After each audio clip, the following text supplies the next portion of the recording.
The room hung heavy with tension, each tick of the old clock amplifying the suffocating silence.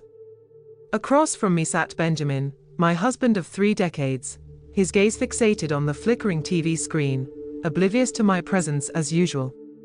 As I sat lost in my own thoughts, a torrent of unspoken grievances and buried resentments surged within me, threatening to burst forth.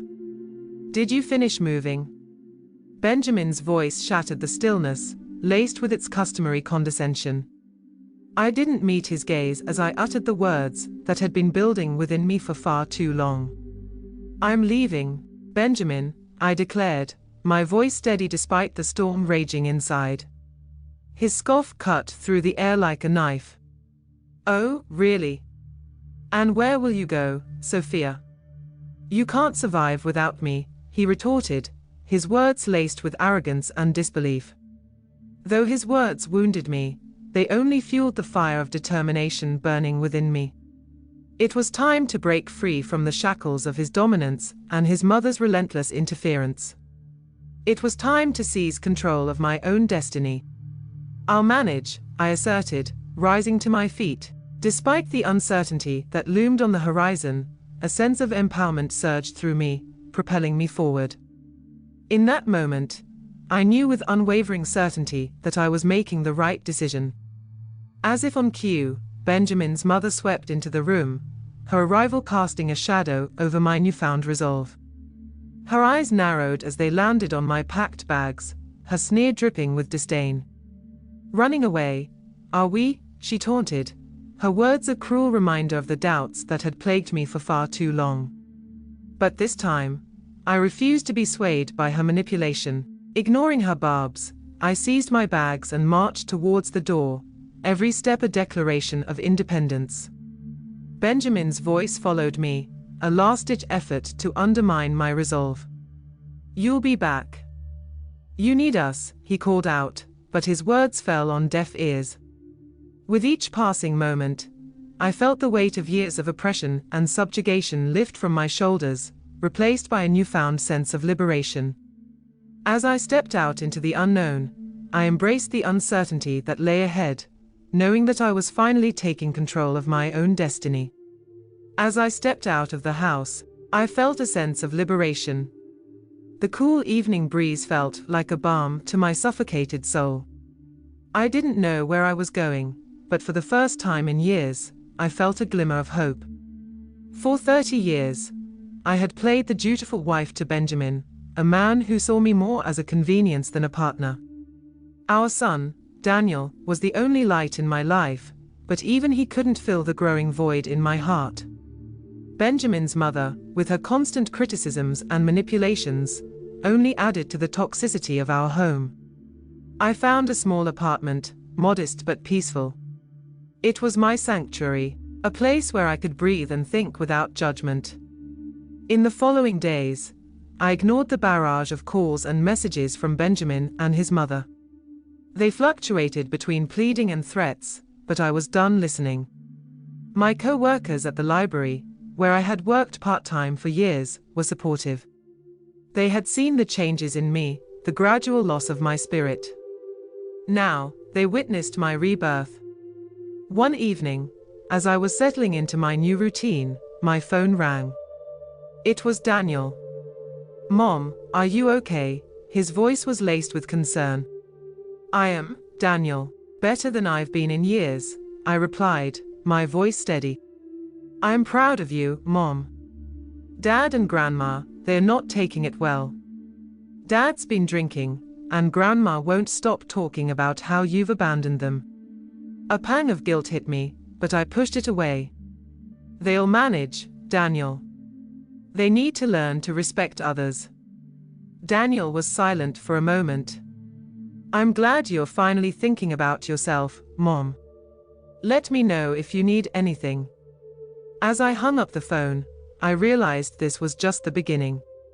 Benjamin and his mother had underestimated me for years.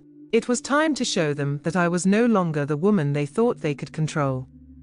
My journey of self-discovery and revenge had just begun.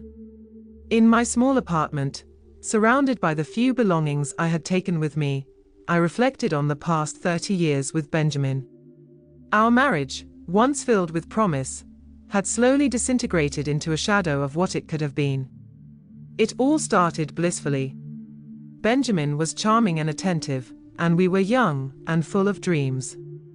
But as the years passed, the charm faded, revealing a man more interested in his own needs than those of his family. When Daniel was born, I thought it would bring us closer, but it only highlighted our differences. Benjamin's idea of parenting was providing financially, leaving the emotional nurturing to me. His mother, Evelyn, always hovered in the background, her criticism of my parenting a constant drone. "Sophia, you're coddling the boy too much," Evelyn would say. Benjamin never needed all this fuss. I endured her jibes, focusing on Daniel, who grew up to be a thoughtful and independent young man, despite the tension at home. The turning point came when Evelyn moved in with us. Benjamin didn't even discuss it with me. I just came home one day to find her bags in the hallway. "My house is too lonely," she had said, a manipulative glint in her eye. Living with Evelyn was suffocating. She criticized everything from my cooking to the way I dressed. "Benjamin could have done so much better," she would often say within my earshot. But what truly broke me was discovering Benjamin's betrayal. I stumbled upon bank statements one day, revealing large withdrawals from our joint account, money used to fund Evelyn's gambling habit, and Benjamin's secret indulgences led to heated arguments. Confronting them always resulted in Benjamin siding with his mother. "She's my mother, Sophia. She needs this to cope with her loneliness," he would argue, dismissive of my concerns. The final straw came when I overheard a conversation between them, plotting to take complete control of the finances, reducing me to nothing but an occupant in their house. I knew then that I couldn't live in that shadow any longer. The day I left, I promised myself that they would one day understand the pain they had caused. My plan was simple yet effective. I would hit them where it hurt the most, their pride and their finances. I started by legally separating our finances, a move that shocked Benjamin. "What do you think you're doing?" he yelled over the phone. "Protecting myself. Something I should have done years ago," I replied, my voice calm but firm. Evelyn's reaction was even more dramatic. "You ungrateful wretch. After everything we've done for you," she screeched when she found out. But I was unmoved. The years of submission were over. I was playing by my own rules now, and this was just the beginning of their karma. The weeks following my financial independence were tumultuous. Benjamin and Evelyn were furious, their true natures fully exposed in their anger. I received countless calls, each more venomous than the last. "You think you're clever, Sophia," Benjamin hissed during one call. "You're nothing without me. You'll come crawling back." "I won't, Benjamin. I'm done being your puppet," I replied, my newfound strength bolstering my words. Evelyn was even more vitriolic.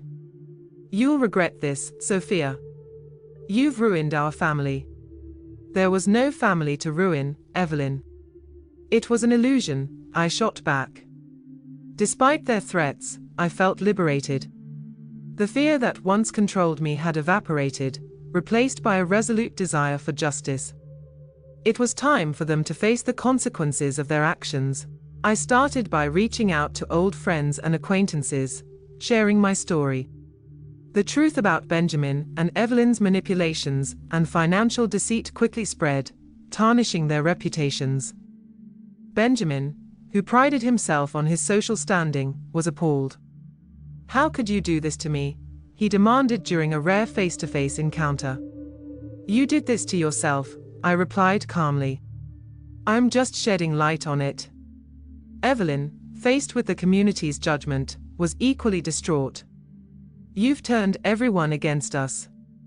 This is war, Sophia." But I was no longer intimidated by her. "No, Evelyn. This is justice," I replied. I watched as their world crumbled. Benjamin's friends began to distance themselves, wary of his tarnished image. Evelyn's social circle, once a source of her pride, dwindled as the truth about her gambling and manipulation spread. But I didn't stop there. I knew their financial instability was their weakest point. With the help of a lawyer, I began the process of claiming my share of our joint assets, ensuring that Evelyn's gambling debts were exposed and Benjamin's mismanagement of our finances was brought to light. The court proceedings were grueling, but I stood my ground. Benjamin and Evelyn's attempts to discredit me fell flat, their lies and deceit no match for the truth. As the judge ruled in my favor, granting me a significant portion of our assets, I saw the defeat in Benjamin and Evelyn's eyes. It was more than just a legal victory, it was a moral one. "You've destroyed us, Sophia," Benjamin said, a shadow of his former arrogant self. "No, Benjamin, you destroyed us long ago." "I'm just picking up the pieces," I replied, walking out of the courtroom. For the first time in years, I felt a weight lift off my shoulders. I looked forward to the future, free from the chains of my past.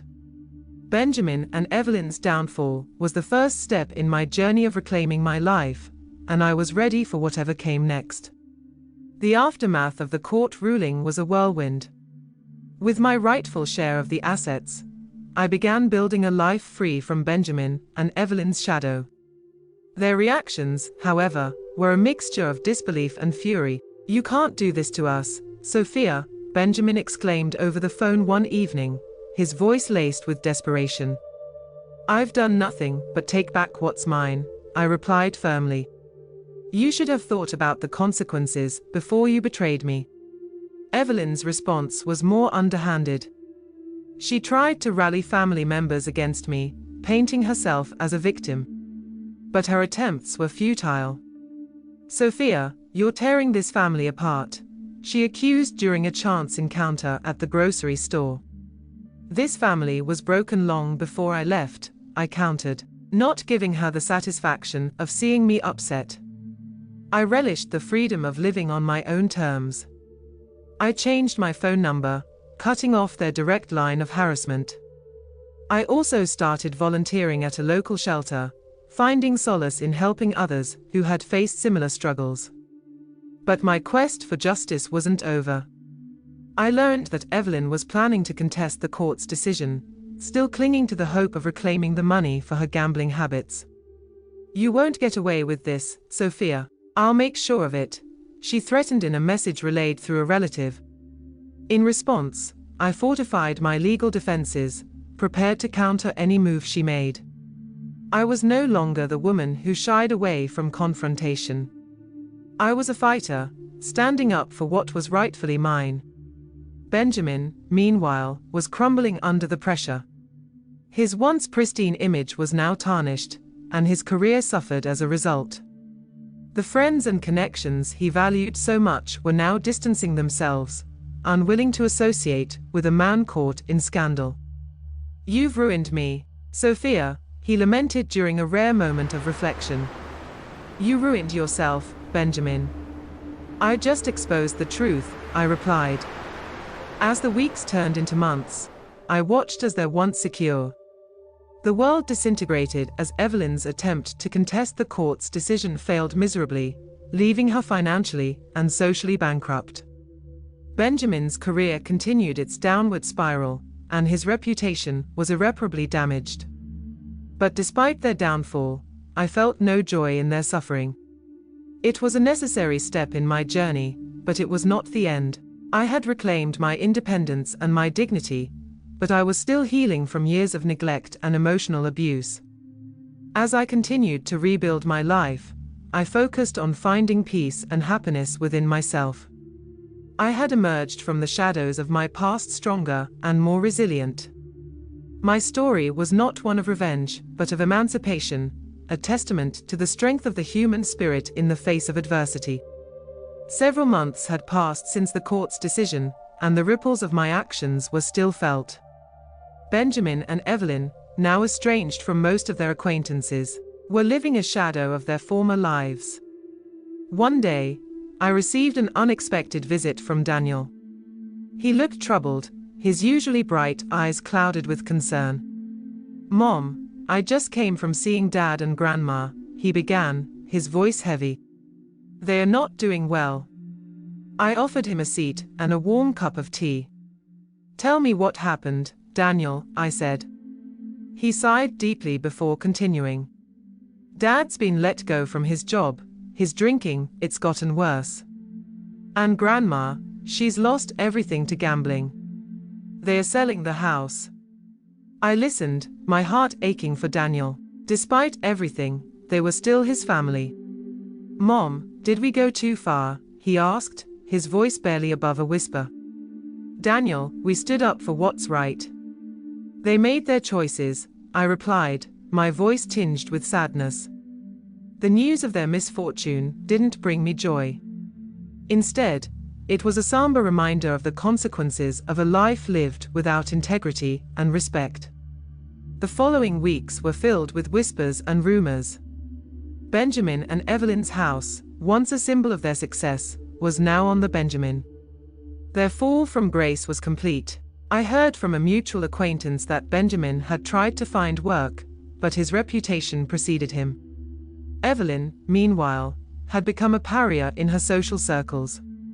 Her gambling addiction was now public knowledge. One evening, while I was out for a walk, I saw Benjamin. He was a shadow of the man he once was, his posture slumped, his eyes hollow. Our paths crossed, and for a moment, we stood there in silence. "Sophia," he began, his voice cracking. "There's nothing to say, Benjamin," I interrupted. "You chose your path." He nodded slowly, a resigned look in his eyes. "I never thought it would come to this," he murmured. As I walked away, leaving Benjamin behind, I felt a sense of closure. The man who had once held so much power over me was now just a stranger with a broken past. Evelyn, too, faded into obscurity. Her once lively demeanor was now subdued, the realities of her actions finally catching up to her.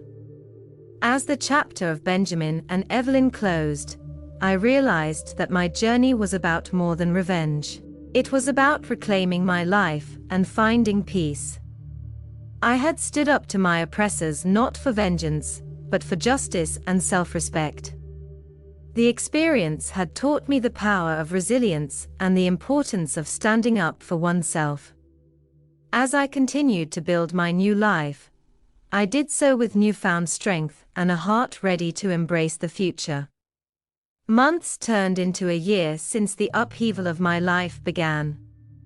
In this time, my journey of self-reinvention continued, with each day bringing new strengths and realizations. The downfall of Benjamin and Evelyn was not my endgame. It was merely a byproduct of my pursuit for justice and respect. One crisp autumn afternoon, I sat in my cozy living room, the warm sunlight streaming through the window, reflecting on the changes. The phone rang, interrupting my thoughts. It was Daniel. "Mom, I wanted to tell you something," he said, his voice brimming with excitement. "Emily and I are getting married, and we'd love for you to help us with the planning." Joy surged through me. "That's wonderful news, Daniel. Of course, I'd love to help." Our conversation was filled with laughter and plans for the future, a stark contrast to the calls filled with distress and despair from the past. A few days later, while out for my regular walk, I encountered Evelyn. She seemed smaller, diminished somehow. Our eyes met, and there was a brief flicker of something, regret perhaps, or realization in hers. "Sophia," she began, her voice quivering. I'm sorry." The apology, unexpected and late, caught me off guard. "Evelyn, your actions brought you here. I hope you find some peace." As I walked away, leaving Evelyn standing alone, I realized the full extent of my transformation. I no longer harbored anger or resentment. I had moved beyond the need for revenge. The wedding planning with Daniel and Emily was a joyful affair. It was during these moments, surrounded by love and hope, that I truly appreciated the beauty of moving forward. The day of the wedding arrived, a beautiful ceremony filled with laughter and tears of joy. Watching Daniel and Emily, so full of love and promise, I felt a sense of accomplishment. Despite the challenges, we had emerged stronger. In my toast, I said, "Life brings many challenges, but it's how we face them that defines us." Today, we celebrate love, resilience, and new beginnings. As the evening drew to a close, I looked around at the happy faces, feeling content. I had not only survived, I had thrived. In the years that followed, Benjamin and Evelyn remained distant memories. I heard through the grapevine that they had moved away, each carrying their burdens. My life, once overshadowed by their presence, was now my own. I found fulfillment in my work, joy in my role as a mother and friend, and peace in my solitary moments. As I sat in my garden one sunny afternoon, watching the flowers bloom, I realized that this was what true freedom felt like. My journey had been long and fraught with obstacles, but it led me to a place of contentment and strength. The end of my marriage was not the end of my story, it was the beginning of a new chapter. One where I was the author of my own life. And in this new chapter, I found happiness, peace, and a sense of self that no one could ever take away. In the end, my journey is one of self-discovery and empowerment. By standing up to her oppressors and refusing to be silenced, she not only frees herself from their control, but also inspires others to do the same.